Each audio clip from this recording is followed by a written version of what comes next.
केवल जल ही जीवन नहीं कह सकते। तो जीवन को बचाने के लिए कोई बीमारी ना हो, जल से फैलने वाली बीमारियां ना हो, इसके लिए सरकार ने क्या किया, ये जल जीवन मिशन के नाम से एक योजना पूरे देश में लागू कर दिया, हर गांव में, ठीक है, हर जिले में लागू कर दिया। दो तरह के जल प्रदूषण होता है। पहला जल प्रदूषण रासायनिक प्रदूषण और दूसरा जैविक प्रदूषण। रासायनिक प्रदूषण क्या है? रासायनिक प्रदूषण है जब जल में किसी तत्व की मात्रा ज्यादा हो जाती है तो उस प्रदूषण को क्या कहते हैं? रासायनिक प्रदूषण। अब वो रासायनिक प्रदूषण जानना भी जरूरी है। लोहा का नाम तो आप लोग सुनी होगी ना, जानती है लोहा ना, जानती हैं लोहा, जिसको आयरन कहते हैं। क्या कहते हैं? आयरन। इसी तरह से नाइट्रोजन का नाम सुनी है, आर्सेनिक का नाम सुनी है, बोरॉन, आर्सेनिक, सल्फर, फास्फेट, ये सारे 105 या 108 के यहाँ तत्व हैं। इन तत्वों की जरूरत हमारे शरीर को है और हमारे शरीर को नहीं, बल्कि पशु पक्षी, खेती बाड़ी, फसल, इन सब को इन तत्वों की जरूरत है। जैसे अगर आप नाइट्रोजन यूरिया न डाले खेत में, पैदावार होगी? नहीं होगी ना। आप सुपर फास्फेट न डालें, खेती होगी? आप जिंक सल्फेट न डालें, धान में रोग लग जाएगा। तो ये जो जिंक है, सल्फेट है, ये जो सुपर फास्फेट है, ये डाई है, ये खादे यूरिया है, ये सब जो बनाया जाता है सभी तत्वों को मिलाकर बनाया जाता है। बनाया जाता है ना, बनाया जाता है ना। और जैसे सुपर फास्फेट का एग्जाम्पल लेता हूँ तो सल्फर और फास्फेट मिलाकर बनाया गया, जिंक सल्फर का नाम दिया, जिंक को सल्फर मिलाकर बनाया गया, बनाया गया ना। तो सल्फर की भी जरूरत है, जिंक की भी जरूरत है, नाइट्रोजन की भी जरूरत है, सभी जरूरत फसलों को है। उसी तरह से हमारे शरीर को इन तत्वों की जरूरत है, मिलना चाहिए शरीर को, चाहे फल के माध्यम से, चाहे सब्जी के माध्यम से, चाहे जल के माध्यम से, चाहे जिसके माध्यम से। लेकिन यदि इनकी मात्रा अधिक हो जाए, जैसे एक बोरी यूरिया आप खेत में कहीं डाल दीजिए तो फसल का क्या होगा? जोर से क्या हो जाएगी? चल जाएगी ना। कहने मतलब उस यूरिया की जरूरत तो फसल को है, लेकिन जैसे ज्यादा मात्रा होती है फसल को जला देती है। वैसे ही अपने शरीर को भी सभी तत्वों की जरूरत है, लेकिन जल के माध्यम से यदि उन तत्वों की मात्रा हमारे शरीर में ज्यादा आने लगे तो क्या होगा? रोग फैलाएगा। कुछ तत्व ऐसे चमड़ी का रोग फैलाते हैं, कुछ तत्व ऐसे गंभीर कैंसर जैसे रोग फैलाते हैं, कुछ लीवर खराब करता, कुछ फेफड़ा खराब करता, कुछ हृदय खराब करता, कुछ थायराइड खराब करता, मतलब सभी अंगों को प्रभावित कोई कोई तत्व करता है। तो ये हुआ। इसी तरह से जैविक प्रदूषण है। पानी में अगर बैक्टीरिया, मक्खी, मच्छर, सारी गंदगी आती रहेगी तो उसको जैविक प्रदूषण कहेंगे, कहेंगे ना, जैविक प्रदूषण कहेंगे। तो उस जैविक प्रदूषण से भी बचना है। तो ये जो दो तरह के प्रदूषण जल के होते हैं, रासायनिक प्रदूषण और जैविक प्रदूषण, हमने आपको पढ़ाया। अब यदि इनके वजह से जल प्रदूषित है तो हमको नुकसान करेगा, हमारे शरीर में बीमारी आ जाएगी। तो ये सोचा गया कि सबको शुद्ध जल दे दे। सरकार ने कहा सबको शुद्ध जल कम से कम तो दे ही दिया जाए। 75 साल हो गए देश को आजाद हुए, तो शुद्ध जल देने के लिए ये जल जीवन मिशन योजना चलाई गई है। अब बात आती है कि क्या आप सभी लोग इस योजना को स्वीकार करते हैं? कहाँ चले हमारे गांव में? बोलिए, हाथ रखें। चाहते हैं ये योजना चले? चाहते हैं, बिल्कुल सही। लेकिन इस योजना के दौरान काम स्ट्रक्चर बनेंगे, संरचनाएं बनेगी ना, ओवरहेड टैंक बनेगा, पंप हाउस बनेगा, बाउंड्री वाल बनेगा, पाइपलाइन बिछाई जाएगी, घर में टोटी लगेगी, होगा ना? पैसा खर्च हो रहा 2-2.5 करोड़ रुपए। तो क्या इसकी देख रेख में कोई नुकसान न पहुंचाए? आप लोग सहयोग करेंगे? आप जाके आप जाके एक बात मुझे और बताओ, आज के जो लोग जागरूक हैं, जिनके पास पैसा है, शहरों से चलते भी गांव तक आते हैं, तो शहर में जो बड़े लोग हैं जिनका पैसा है, वो लोग क्या लगाए हैं? वाटर प्योरीफायर, आरओ, पानी साफ करने वाली मशीन लगाए हैं ना। वो पानी साफ करके जो निकलता है उस पानी को पीते हैं। इतना रुपया खर्च किए हैं तो बेवकूफ तो नहीं है। वो जानते हैं जो पानी आ रहा है उसका गंदा हो, प्रदूषित हो, रोग फैलाएगा, इसलिए वो क्या करते हैं? मशीन लगाए हुए हैं।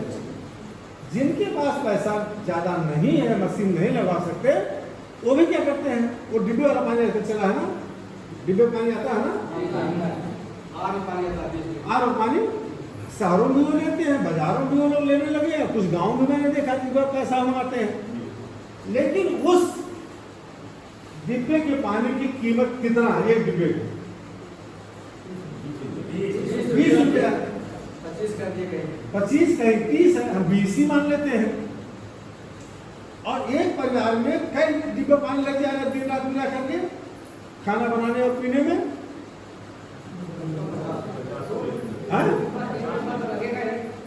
कई डिब्बा? 2 डिब्बा 3 डिब्बा 3 डिब्बा से कम नहीं लगेगा, 3 डिब्बा से कम नहीं लगेगा ना। तो 3 डिब्बा का दाम कितना आ जाएगा? 60 रुपया। 20 का एक डिब्बा, तो 3 का 60 रुपया। और 60 रुपया एक दिन का पानी अगर आप खरीदेंगे तो 30 दिन में कितना खरीदेंगे? एक महीने में 1800 रुपये का। अब मुझे बताओ, 1800 रुपये में पानी खरीद करके गांव में कितने लोग पी लेंगे? पी लेंगे सब लोग? हाँ, नहीं पी लेंगे ना। या तो 1800 का पानी पिए, या तो आरओ लगाए, या तो वाटर प्योरीफायर लगाए, और या तो रोग बुलाए, बीमारी बुलाए। तो इसका उपाय क्या है? उपाय तो जल जीवन मिशन है ना। जल जीवन मिशन है जो आप गांव में टंकी लगने जा रही है, यही है ना। ना 1800 का पानी खरीद पाएंगे महीने में, ना आरओ लगवा पाएंगे, ना वाटर प्योरीफायर लगवा पाएंगे। यही है ना, चारा तो यही है ना। तो अगर रोग होता है तो एक औसत निकाला जाए साल भर का एक परिवार का, तो महीने में 500 रुपये से लेकर 1000 रुपये तक डॉक्टर के यहाँ जाता ही जाता है। कभी बुखार है, कभी पेचिस है, कभी हैजा है, कभी कुछ है, कभी जाता ही नहीं जाता। वो थोड़ा थोड़ा जाता था, हमको नहीं मालूम पड़ता। लेकिन एक रिपोर्ट के अनुसार आपको बता रहे हैं कि अगर औसत निकाला जाए 500 से 1000 रुपया हर परिवार से डॉक्टर के पास जाता है। हम 1800 का पानी पी नहीं सकते महीने में, 1000 रुपया हम डॉक्टर को देते हैं दवा में, तो क्या 50 रुपये में पानी नहीं पी सकते? बोलिए, हाँ 1000 रुपये बचेंगे डॉक्टर वाला ना, 50 रुपये पी सकते हैं दादी? हम क्या कहिए पी सकते हैं? ठीक है ना। 50 रुपये अगर लगेगा तो आप लोग पानी पी सकते हैं। वहां भी 50 रुपया सरकार नहीं ले रही है। जब सब कुछ तैयार हो जाएगा, आपके यहाँ पानी आने लगेगा, तो प्रधान जी का और सचिव का एक खाता खोल रहा है, संयुक्त खाता। वो जो पैसा जमा होगा उसी खाते में जमा हो जाएगा। और जैसे आप कहेंगे हमारे यहाँ घर के पास पाइप टूट गई है, पानी सड़क पर बह रहा है, हमारे घर पानी नहीं आ रहा, तो प्रधान जी क्या करेंगे? घर में पाइप पहले खरीद कर रखे रहेंगे, प्लम्बर वगैरह ट्रेनिंग आपके गाँव सबको दी जा रही है, बुलाएंगे और क्या करेंगे? उनको तुरंत ठीक करवा देंगे। लेकिन अगर आप नहीं रजिस्टर्ड हैं 50 रुपया दे करके आप बनवाना चाहेंगी, कहीं दूर से प्लम्बर खोजेंगी, आज नहीं, कल नहीं, परसों नहीं, 3 दिन से मैं सुल्तानपुर में प्लम्बर को फोन करता हूँ, आ जाओ टोटी से पानी गिरता ठीक कर, तो नहीं आ रहा, इतना व्यस्त है। तो प्लम्बर आएगा, वो 400-500 रुपया लेगा, मजदूर आएगा खुदाई करने के लिए, पाइप निकालने के लिए, वो 200-300 रुपया लेगा। पाइप लाइन 20 फीट के जो खरीद के आप लाएंगी वो लग जाएगा 1500 लगेगा ना, तोड़ के खरीद के लाएंगी तो करने मतलब 2000-3000 रुपये का खर्चा आ जाएगा ऊपर, आ जाएगा ना। लेकिन अगर 50 रुपया आपका जमा है तो आपका झंझट खत्म। प्रधान झंझट है वो कैसे बनवाते हैं, ठीक बात समझ गए हम लोग। तो 3 शर्तों पे आप लोगों को सहमति दिया है कि हम जल जीवन मिशन का पानी पिएंगे, हम इसकी जो चीज बनाई जा रही है उसकी देखरेख में सहयोग करेंगे और जो जल मूल्य 50 रुपये देना होगा उसको भी अदा करेंगे। क्या सब लोग अभी एक गांव में बैठक कर रहा था तो एक दादी थी अभी तरह, कहती है साहब क्या इसका पैसा लगेगा पानी का? तो मैं कुछ बोलूं उससे पहले उनके बगल जो बैठी थी कम उम्र की थी, उन्होंने कहा साहब जब बिजली का कनेक्शन हो रहा था तब भी इन्होंने यही पूछा था और इन्होंने अपने घर में कनेक्शन नहीं करवाया। जब सबके घर बल्ब जलने लगा इनके मन में आया अरे हम ही अंधेरे में हम भी लगवाएं। कभी दौड़ना शुरू की प्रधान के यहाँ, इनके यहाँ, उनके यहाँ 2,500-3 हजार रुपया खर्च कर डाली तब इनके घर में क्या लगा, बिजली का कनेक्शन आया। तो हमने दादी जी से पूछा दादी अगर आपने बिजली का कनेक्शन न करवाया होता तो आपके घर में ये प्रकाश कैसे होता, प्रकाश कैसे होता, बच्चे कैसे पढ़ते, खाना कैसे बनाती, प्रकाश कैसे होता? तो उनके बाद कोई जवाब नहीं था। हमने कहा मिट्टी तेल मिलता है क्या? कहीं नहीं साहब मिट्टी तेल नहीं मिलता। हमने कहा चलो अब मिट्टी तेल नहीं मिलता तो लालटेन जलेगी, दीपक जलेगा, अब बिजली कनेक्शन न ली होती बात अंधेरे में रहती। उसी तरह से हमारा भूगर्भ जल जमीन के अंदर जो पानी है वो एक उसकी एक निश्चित मात्रा है। जैसे वो ड्रम रखा है ना पीछे टंकी, इसको भार के बराबर, और रोज इसमें से पानी निकालें हम। जब निकालेंगे तो कम होता जाएगा, नीचे जाएगा ना, तो एक दिन खत्म हो जाएगा पानी ना, एक दिन पानी खत्म हो जाएगा ना। उसी तरह से हमारे जमीन के नीचे जो पानी का भंडार है उसकी एक निश्चित मात्रा है, उसमें हम डाल नहीं रहे हैं और लगातार ट्यूबवेल से, पंप सेट से, सबसे उसको निकाल रहे हैं, चाहे खेती बाड़ी के लिए, चाहे पीने के लिए, चाहे खाने के लिए निकाल रहे हैं ना। तो एक दिन वो पानी का भंडार क्या होना है, खत्म होना है। देखिए बहुत सी जगह हमने देखा किसी गर्मी के लिए ट्यूबवेल से पानी देना छोड़ देता है, किसी का हैंडपंप पानी देना छोड़ देता है, होता है ना, क्यों? इसीलिए जब बोरिंग करवाया था पानी दे रहा था, धीरे धीरे पानी का स्तर नीचे जा रहा है, हमारी पाइप छोटी पड़ रही है और पानी नहीं दे रहा है।